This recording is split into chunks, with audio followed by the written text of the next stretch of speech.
Ain't nobody gonna do nothing to nobody here. We're gonna be like three little Fonzies. And what's Fonzie like, Danny? Cool. Cool. Correct him Monday. And that's what we gonna be. We gonna be cool.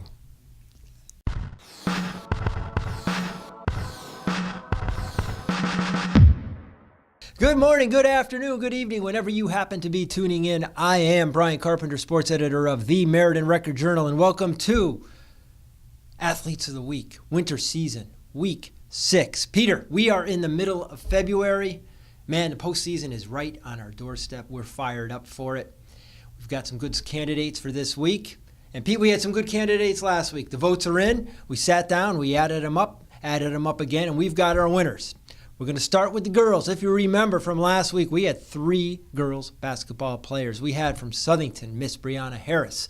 We had from Platt, our girl, Miss Killea Lopez. And from Sheehan, Miss Alexia Ocasio. Our winner for Record Journal Athletes of the Week, week 5 in the winter season was Sheehan High School, Alexia Ocasio.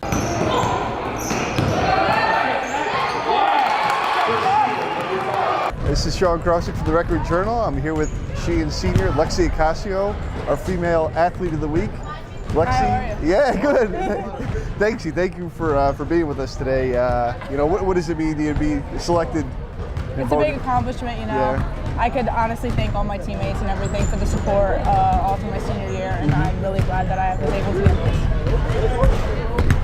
this. Now, you want to tell us why you're not playing today and everything like that? Sadly, I'm pretty sure I tore my ACL again in our last game, which is really sad, but I'm glad my team pulled off with the win against Cheshire. It was a very big game, and I'm just proud of them and proud of everything, but it sucks that my season's probably over forever. So.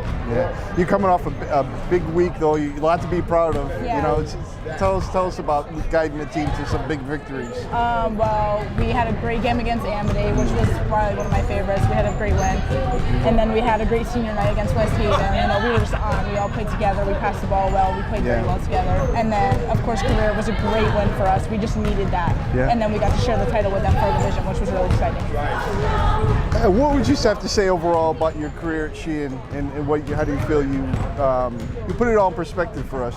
I feel like my career at Sheehan was definitely a lot of fun, I would say. Like, I fit in my role well. I got to play with amazing girls from Joel, Mark Anthony, all the way down the list, and it was so exciting to be part of this team and this family that I'm actually a part of. Every year I was close with every girl on the court, and it's crazy how I get to play with girls' sisters and everything, and it's just so exciting to see the different faces that come through this program, and it's exciting to really be a part of this team.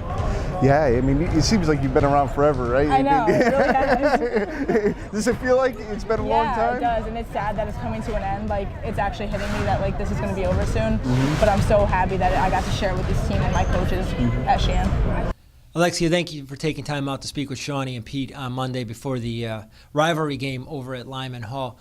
We're sad to report, and of course you guys covered this in the interview, that Lexi is done for the season with a re-aggravated ACL injury.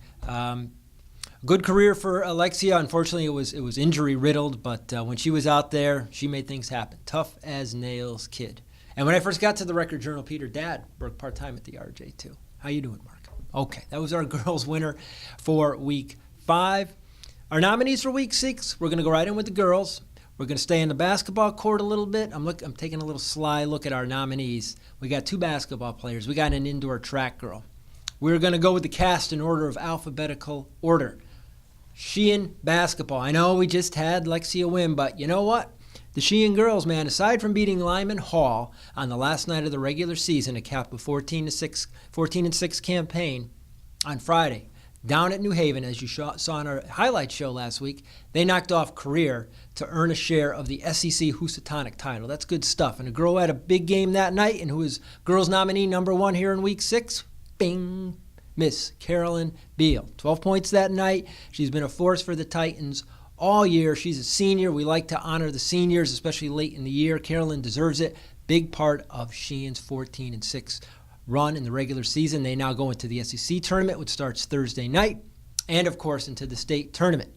Nominee number 2, we're going to shift over to indoor track. Peter, what a week for indoor track we had. We had a mess of state champions, including four of them in pole vault. We are the pole vault epicenter of Connecticut.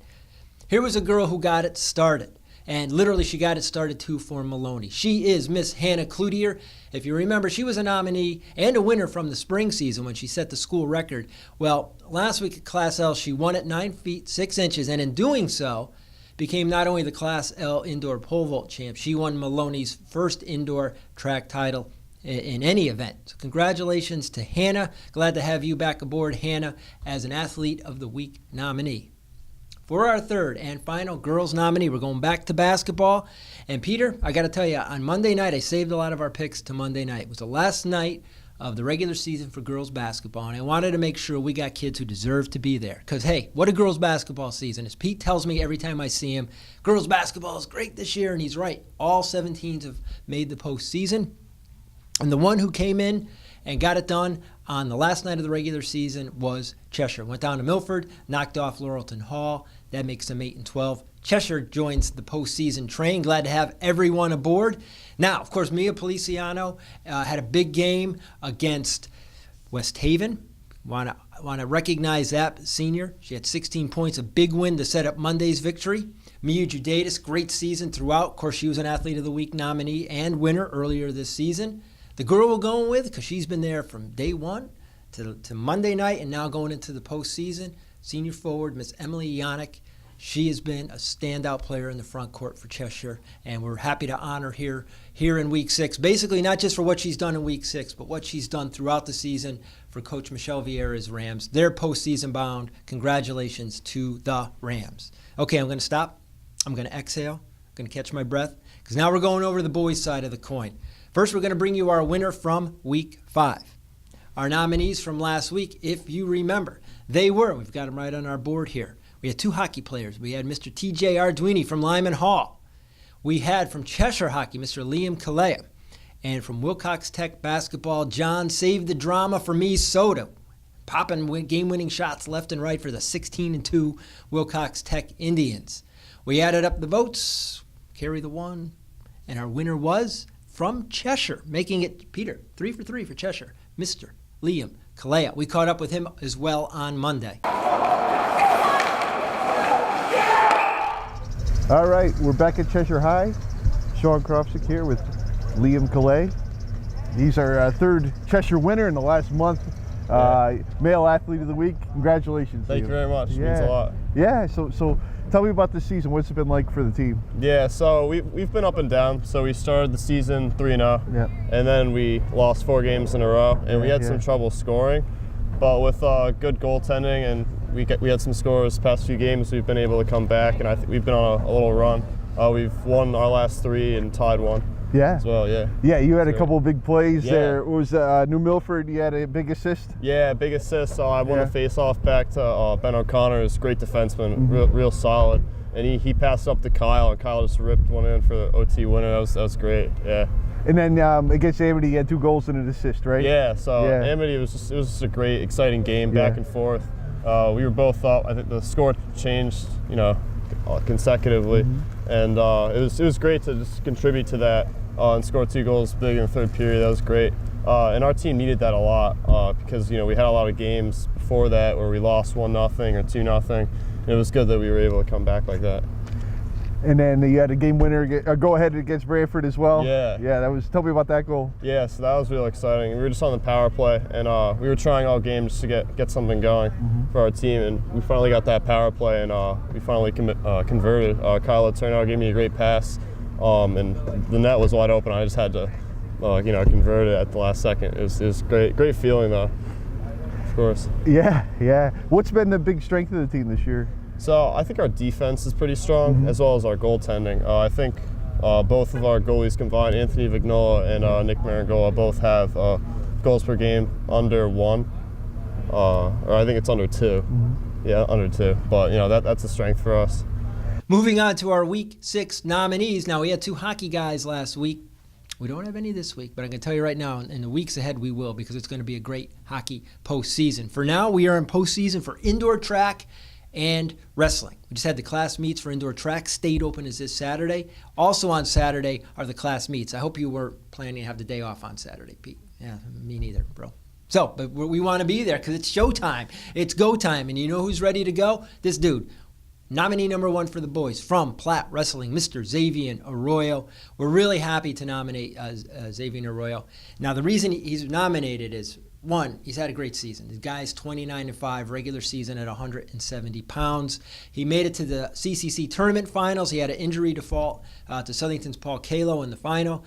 Xavier goes into the Class M tournament. You can expect big things from him. The kid's a player, man. In football, he's a linebacker. He was all conference. We feel that Xavier was overdue for a nomination. What sealed it? Platte-Maloney match last week. Maloney got out to an early lead. Then the 170-pound bout came up. Xavier takes a map. Boom. Gets a pin. Platte goes on a little roll, takes the lead, and they eventually win 43-23. So Xavier got that going. Xavier is nominee number 1 here in Week 6. All right, now we're going over to indoor track because, as we mentioned, we had a bunch of state champs in the class meets, and we had 4 pole vaulters. And this guy, you got to rank number 1 on the list because he cleared the highest height.